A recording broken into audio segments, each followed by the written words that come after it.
are taking over their jobs, whereas they're not providing any special skills.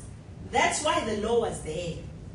It was there because there's no need for us to have lecturers lecturing English, teachers coming from Zimbabwe. We've got 700 and something in KZN alone, teachers from Zimbabwe coming to teach. Why? When we've got unemployed teachers.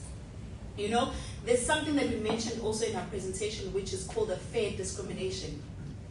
It's something we want to emphasize in the Labor Relations Act, that there is something called fair discrimination.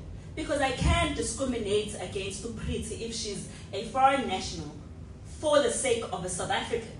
That makes sense. It's not rocket science. And there's articles, there's judgments on this, where there's a lot of fair discrimination cases that have been won because it doesn't make sense. We went to speak to Minister Aaron Mutaredi, who said to us that they have now started, well, it's actually in effect, because I saw in one of the universities, refusing foreign nationals to study medicine. Like, completely. Like, if you're a foreigner, you're not allowed to study medicine. It's currently in the country. Because he said, while he was at Home Affairs, they'd get a lot of court cases, taking them to court, from foreigners saying, you taught me, now you must hire me.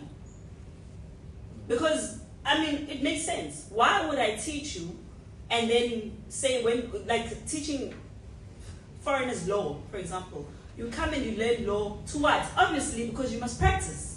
And you're going to practice which law? South African law. So these things start from primary school, where you're teaching them. You take them, when they finish there in Eddington, where must they go?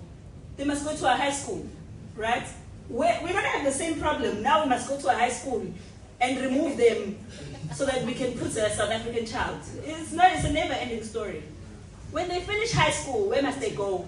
They must go to university. Now we must go to university and fight them to remove them to put South African children. So a lot of people think they're not affected now because maybe their children are still in primary school. Oh, primary school is only primary. Why are you harassing poor primary school children? But it starts there. Everything, if you want to solve it, you start at the grassroots. We're not going to go there to universities because probably by then the government has given them documents or they've found their way through Home Affairs and they've gotten their documents. But there, at foundation phase, that is where our government should be saying no. No to foreign children. Because if you're saying they deserve a right to an education, you as the government must build them refugee camps there and educate them there. Not at the expense of South African children. Never. Never. Our children must be going to the beach while their children are in school, learning. From there, high school. From high school, university. It's a cycle, this thing. They've penetrated everything, these foreign nationals. SANDF, CFO, the person who's in charge of the finances of our entire military is a foreigner. We have soldiers being told that you can't be harsh to illegal immigrants. I received messages from members at the board